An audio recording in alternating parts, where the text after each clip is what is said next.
Dinayaw ko titungkal adang mo, manipod kinaubing sikati kaduak.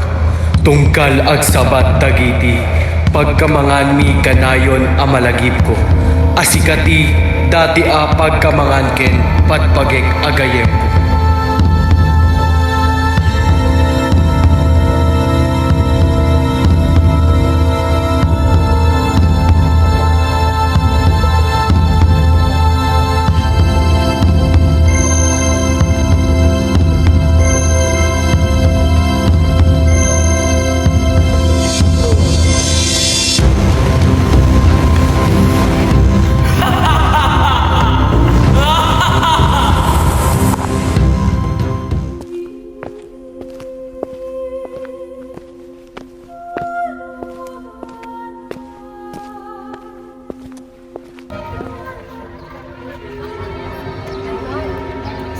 OMG guys, let's go rin and look for the ghost sa kuyang mambabarang. Si pare, na! Para di tayo magtagal! Guys, can we go na ba? I'm so tired na kasi, so let's go. Teka. Ano bang payag sa tao na yun? Baka mamaya may gawin sa masamain.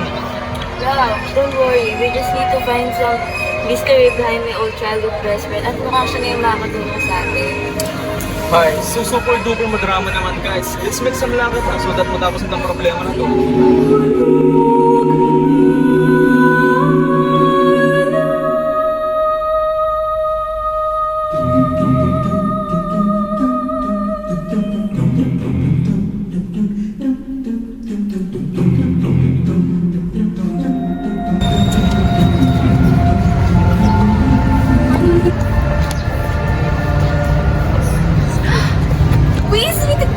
Nandito na ni Ted!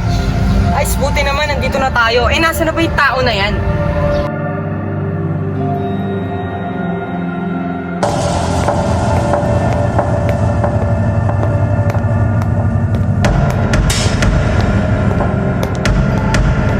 Naing pagkaaldaw kada kayo, aniya ti panggep mo, ket apay nga imay ka dito. Ay, naku at ang hinahanap namin, Mang Sandre. Gusto ko malaman kung nasa na ako dating kababata. Gusto ko malaman kung ano nang nangyari sa kanya simula na nagkahiwalay kami.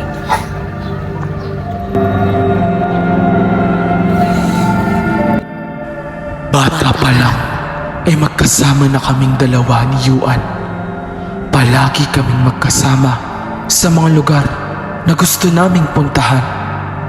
Ngunit kailanman ay hindi ako nabigyan ng pagkakataon upang aminin ang nararamdaman ko sa kanya. Kaya nanatiling lihim ang lahat at nanatiling alaala na lamang ang aming mga ginawa hanggang sa magkahiwalay ang aming mga landas.